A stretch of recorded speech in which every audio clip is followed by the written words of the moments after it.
मुनि अष्टावक्र राजा जनक से आगे कहते हैं, मुक्तो यथा स्थिति स्वस्थः कृत कर्तव्य निर्वृतः समः सर्वत्र वै तृष्ण्यान् न स्मर्ति अकृतं कृतम्। मुक्त पुरुष सब स्थितियों में स्वस्थ है, किए हुए और करने योग्य कर्म में तृप्त है, सर्वत्र समान है, तृष्णा के अभाव में किए और अनकिए कर्म को स्मरण नहीं करता है। जिसे ज्ञान हो गया है वही मुक्त है, अज्ञानी तो बंधनग्रस्त है। वह रुग्ण है, कामना, वासना, अहंकार से पीड़ित है। जो इन बंधनों को तोड़ चुका है, ऐसा मुक्त पुरुष ही स्वस्थ है।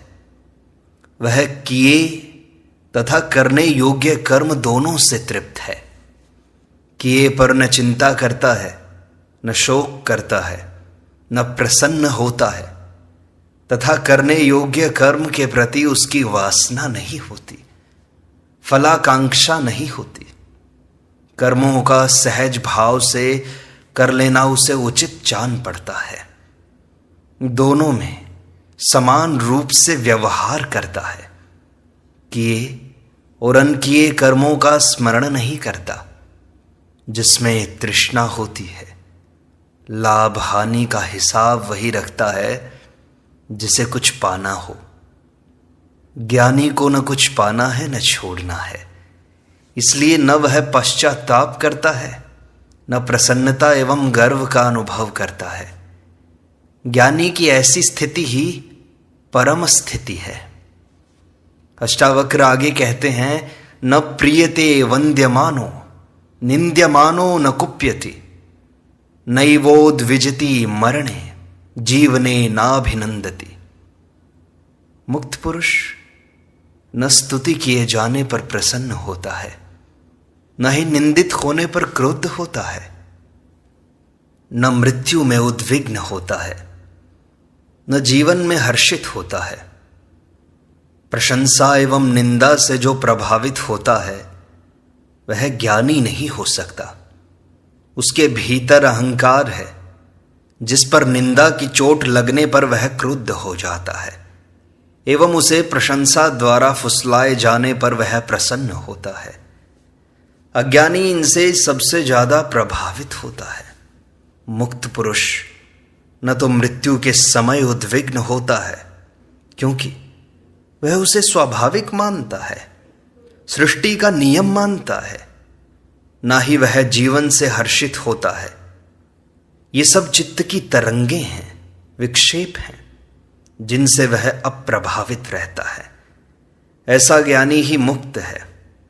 ज्ञानी आत्मा में जीता है जो नित्य है, अमृत है, उसकी मृत्यु होती ही नहीं है। शरीर में जीने वाले अज्ञानी की ही मृत्यु होती है, इसलिए वही मृत्यु से भयभीत होता है। अष्टावक्र आगे कहते हैं, न धावती जना कीर्णम नारण्यम उपशांतधीः यथा तथा यत्र तत्र सम एव अवतिष्ठते। शांत बुद्धि वाला पुरुष न लोगों से भरे नगर की ओर भागता है, न ही वन की ओर भागता है। वह सभी स्थिति और सभी स्थान में समभाव से ही स्थित रहता है। भाग दौड़ वही करता है जिसे कुछ पाना है, जिसमें वासना है, तृष्णा है।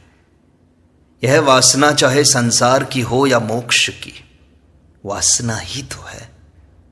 जिस ज्ञानी से उस परम तत्व को जानने का लाभ लिया है, जिसे आत्मानुभव हो गया, जिसे परम मिल गया, जो मुक्त हो गया, उसकी सारी भाग दौड़ समाप्त हो जाती है। उसकी सारी इच्छाएं, आकांक्षाएं समाप्त हो जाती हैं। उसे सृष्टि में एकत्व का अनुभव हो जाता है, जिससे उसमें समभाव पैदा हो जाता है। ऐसा ज्ञानी शांत बुद्धि वाला हो जाता है।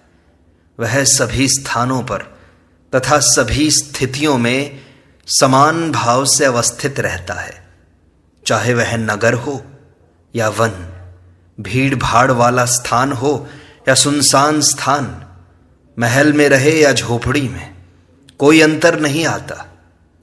अज्ञानी चुनाव करता है कि ऐसे स्थान पर ही रहूंगा, ऐसा ही खाना खाऊंगा, भिक्षा मांगकर ही खाऊंगा, ऐसे वस्त्र ही पहनूंगा या नग्न ही रहूंगा इत्यादि। किंतु ज्ञानी चुनाव रहित हो जाता है, जो है उसी में राजी है, वह उपकरण मात्र हो जाता है। यही जीवन मुक्त की परम स्थिति है। यहां अष्टावक्र गीता का शांति शतक नाम का 18 प्रकरण 18वां प्रकरण समाप्त होता है। 19वां प्रकरण प्रारंभ करते हैं।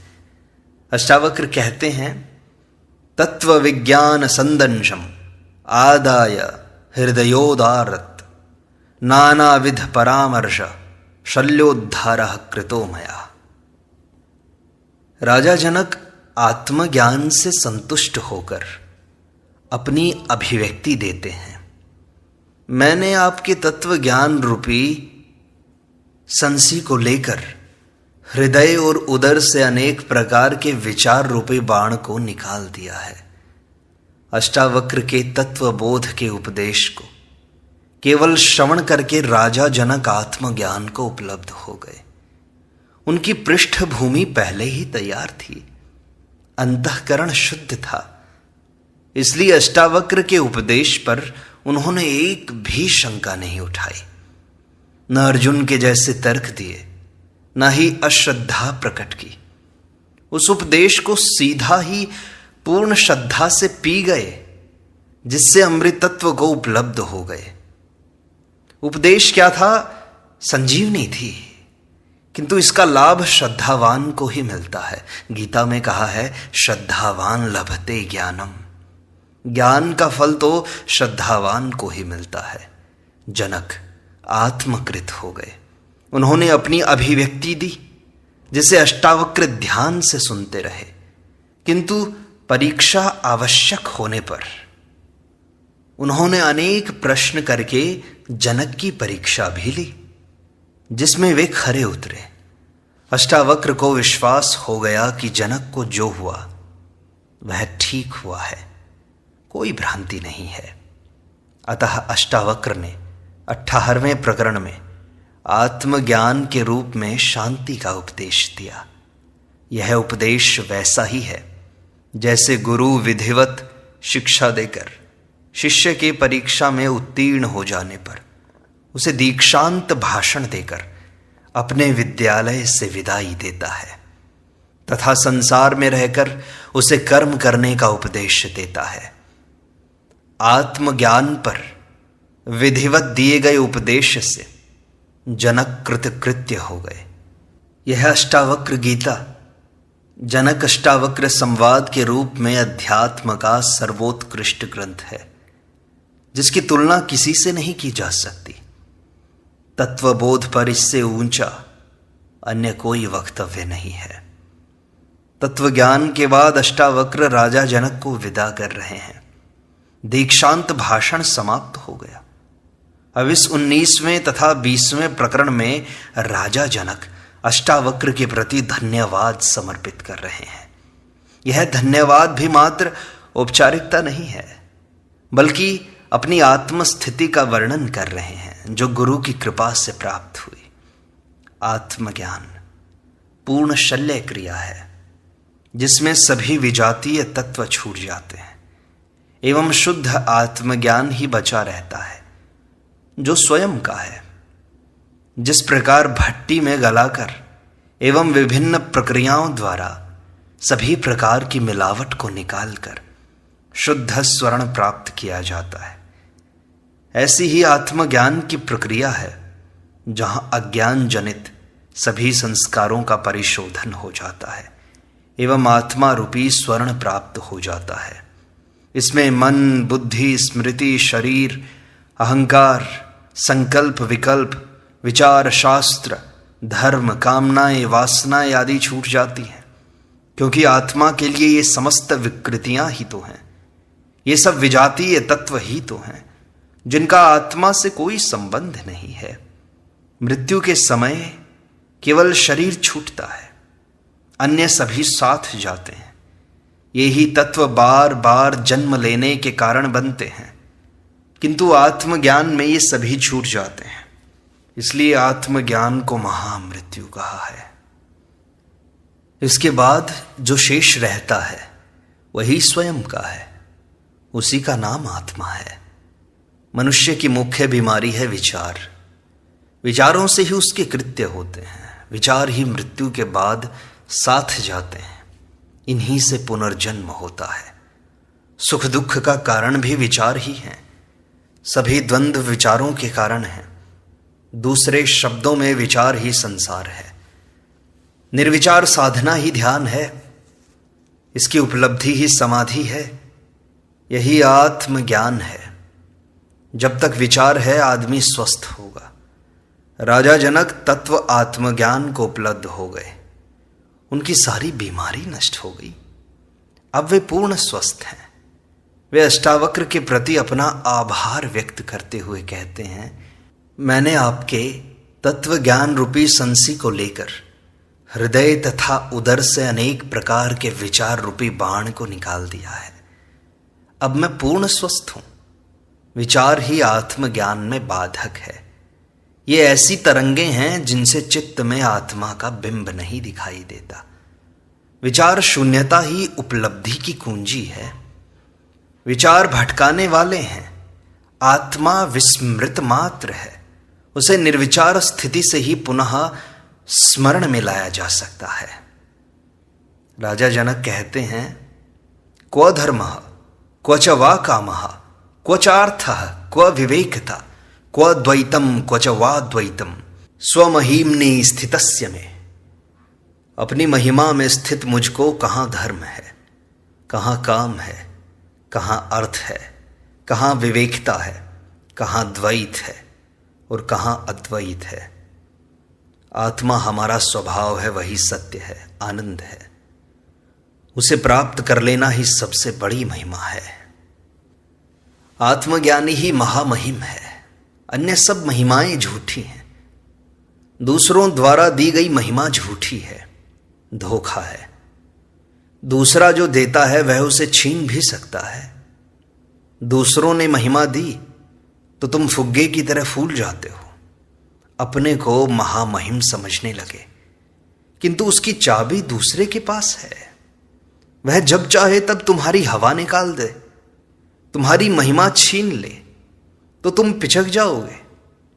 अपने पूर्व स्वरूप से भी बदतर स्वरूप हो जाएगा तुम्हारा।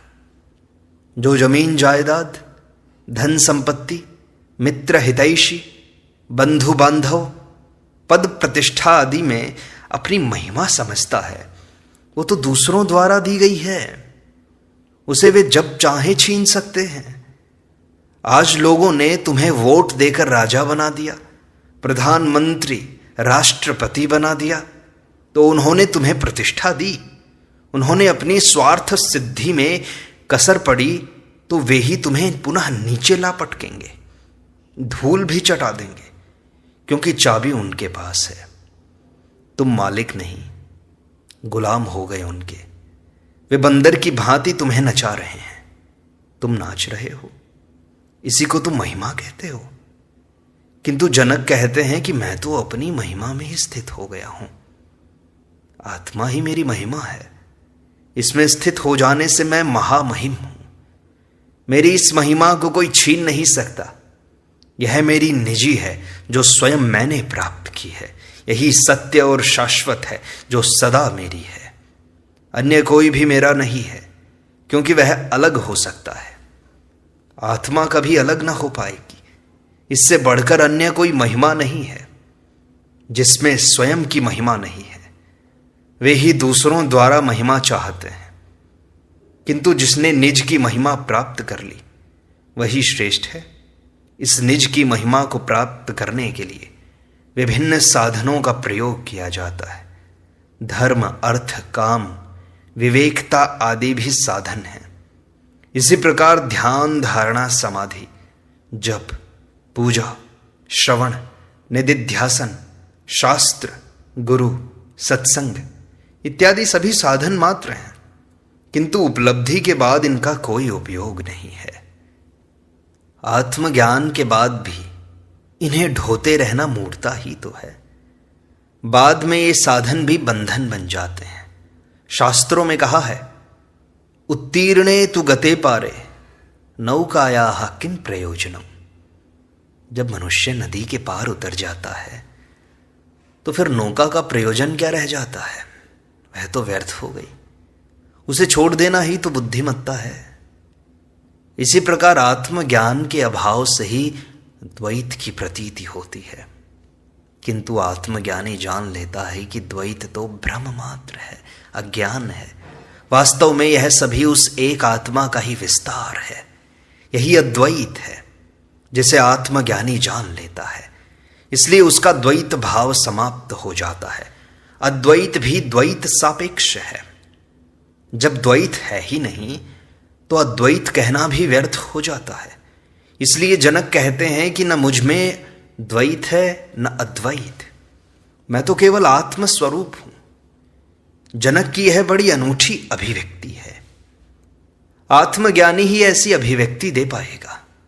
इस सूत्र में जनक कहते हैं, मैं अपनी महिमा में स्थित हो गया हूं, इसलिए धर्म भी व्यर्थ हो गया। उपलब्ध होने पर धर्म की भी जरूरत नहीं है। धर्म भी उपलब्ध होने का साधन मात्र ही तो है। सभी धर्मों में उपलब्धि की विधियां दी गई हैं। आचरण, कर्मकांड, योग, भक्ति, पूजा पाठ सभी विधियां मात्र हैं। इनकी उपयोगिता अज्ञानी के लिए है, ज्ञानी के लिए ये सभी व्यर्थ हो जाती हैं। धर्म का अर्थ किसी संगठन, संप्रदाय, मजहब आदि से नहीं है, बल्कि जो विधि आत्मज्ञान की ओर ले जाती है वही धर्म है। इसलिए वह साधन भी है। राजा जनक अष्टावक्र से कहते हैं, क्व भूतम भविष्यत् था वर्तमान अपि क्व वा क्व देशः क्व च वा नित्यम स्वमहिम्नि स्थितस्य में। नित्य अपनी महिमा में स्थित हुए। मुझको कहाँ भूत है, कहाँ भविष्य है, अथवा कहाँ वर्तमान है, या देश भी कहाँ है। स्थान और समय का बंधन अज्ञानी को ही होता है। आत्मज्ञानी इसकी परिधि से बाहर हो जाता है। आत्मा नित्य है, शाश्वत है, अजन्मा है, निराकार है, निर्लिप्त है। अतः उसके लिए भूत, भविष्य और वर्तमान है ही नहीं। वह सर्वत्र व्याप्त है। वह पहले भी थी, आज भी है, आगे भी रहेगी। उसका विनाश होता ही नहीं। सृष्टि नष्ट हो जाए तो भी रहेगी। सृष्टि नहीं थी तब भी थी। इसलिए जिस ज्ञानी ने आत्मा को जान लिया, उसने ब्रह्म को जान लिया। वह ब्रह्मवत हो गया। जनक यही कह रहे हैं कि मैं आत्मवत हो गया। इसलिए आत्मा की महिमा ही मेरी महिमा है। जनक कहते हैं, क्व आत्मा क्व च वा अनात्मा क्व शुभम क्व वा शुभम तथा क्व चिंता क्व वा चिंता स्वमहिम्नि स्थितस्य में। अपनी महिमा में स्थित हुए मुझको कहाँ आत्मा है और कहाँ अनात्मा, कहाँ शुभ है, कहाँ अशुभ, कहाँ चिंता है अथवा कहाँ अचिंता है। आत्मा, परमात्मा, ईश्वर, ब्रह्म आदि नाम देने से ही अनेक भ्रांतियां पैदा हो गई हैं। जैसे ये कोई पदार्थ है, कोई तत्व है जिसे देखा जा सकता है, जाना जा सकता है, पाया जा सकता है। किंतु जो ध्यान की गहराई में गए हैं, उन्होंने ऐसा कुछ जाना नहीं, न देखा, न पाया, किंतु अभिव्यक्ति के लिए उन्होंने नाम दे दिए, जिससे भ्रांति हो गई, सत्य लुप्त हो गया। लाओ त्से ने इसलिए कहा कि सत्य को कहा नहीं जा सकता, तथा जो कहा जा सकता है वह सत्य नहीं है। सत्य को अभिव्यक्ति नहीं दी जा सकती। शब्दों में उतारते ही वह असत्य हो जाता है। इसीलिए ज्ञानी मौन हो जाते हैं। ध्यान अथवा समाधि में आत्मा के दर्शन नहीं होते, नहीं उसका साक्षात्कार होता है। उस स्थिति में जो कुछ अनुभव होता है उससे आत्मा का अनुमान लगाया जाता है, इन्फर किया जाता है कि यह आत्मा है। जैसे धुओं को देखकर आग का अनुमान लगाया जाता है, किंतु आत्मा कैसी है यह कहना कठिन है। इसलिए ज्ञानियों की अभिव्यक्तियों में भी भिन्नता पाई जाती है। जो भी आत्मा के बारे में कहा गया है वह पूर्ण सत्य नहीं है। लाओ त्से ने इसे सत्य कहा, महावीर ने इसे आत्मा कहा, उपनिषदों ने तत् कहा, बुद्ध ने अनात्मा कहा, शून्यवादियों ने शून्य कहा, ज्ञानियों ने इसे ज्ञान कहा, भक्तों ने ईश्वर कहा, परमात्मा कहा, अद्वैतवादियों ने ब्रह्म कहा। जनक की अभिव्यक्ति अधिक स्पष्ट है कि उस स्थिति में पहुंचकर आत्मा अनात्मा का भेद ही समाप्त हो जाता है। वहां पहुंचकर केवल आनंद का बोध होता है, व्यक्ति शांत हो जाता है एवं ऐसी प्रतीति होती है जिसका वर्णन नहीं किया जा सकता। वहां पहुंचकर शुभ अशुभ, चिंता अचिंता का ख्याल ही नहीं रहता है, केवल चैतन्य शेष रहता है। यही चरम स्थिति है जहां पहुंचकर ज्ञानी पूर्णता का अनुभव करता है। यही उसकी महिमा है, अन्य कोई महिमा नहीं। ऐसा ज्ञानी ही महिमामय है। इस प्रकार अष्टावक्र गीता की सरल व्याख्या का यह भाग यहीं संपूर्णता को प्राप्त होता है। शेष अगले अंक में।